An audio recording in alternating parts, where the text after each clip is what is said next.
국내산 쇠고기의 자급률을 높이면 탄소 배출량을 줄일 수 있다는 연구 결과가 나왔습니다. 이는 우리나라가 60년간 지속적으로 한우를 품종 개량하면서 생산성을 확대했기 때문으로 풀이되는데요. 연구진은 쇠고기 자급률 향상에 전 세계 온실가스 감축에도 기여할 것이라고 밝혔습니다. 박다영 기자입니다. 국내산 쇠고기의 탄소 중립 경쟁력이 전 세계 상위권에 속한다는 분석 결과가 나왔습니다. 전북대학교 동물분자 유전육종 사업단은 이 같은 내용을 담은 국내 소고기 자급률 향상이 세계 온실가스 감축에 미치는 영향 연구 보고서를 최근 발표했습니다. 연구진은 유엔 식량농업기구가 집계해 공표한 쇠고기 탄소 배출 강도 데이터를 기반으로 주요국의 쇠고기 탄소 발자국을 비교했습니다. 탄소 발자국은 개인이나 단체가 직간접적으로 발생시키는 온실가스의 총량을 의미합니다. 주요국의 평균 쇠고기 탄소 발자국을 100%라고 환산했을 때 우리나라의 쇠고기 탄소 발자국은 54.4%로 나타났습니다. 네덜란드와 미국 다음으로 낮은 수치입니다.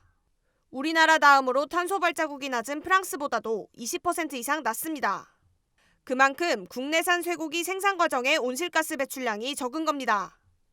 한우 거새우 같은 경우에는 미국의 거새우하고 비교해도 그렇게 큰 차이가 없을 정도로 낮습니다. 농업이 발전해서 그런 거죠. 기술도 그렇고 사회적인 재반 시스템도 그렇고 젖소 같은 경우도 우유도 이제 탄소 발자국이 있기 때문에 그런 것들이 이제 많이 낮춰지니까 충분히 국제 원조를 할 수 있죠.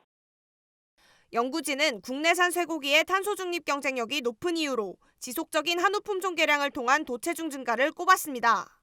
우리나라 소 도축두수의 85%를 차지하는 한우의 생산성이 향상되면서 탄소 발생량이 감소했던 겁니다.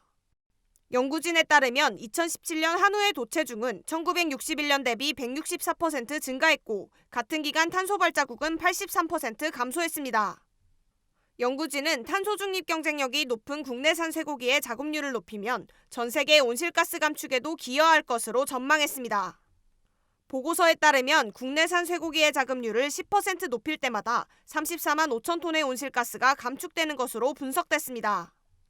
그러며 저탄소 형질을 반영한 한우의 육종 기술이 보다 체계적으로 적용돼야 한다고 언급했습니다.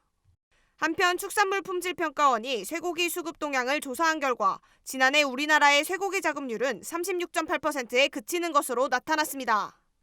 MBS 박다영입니다.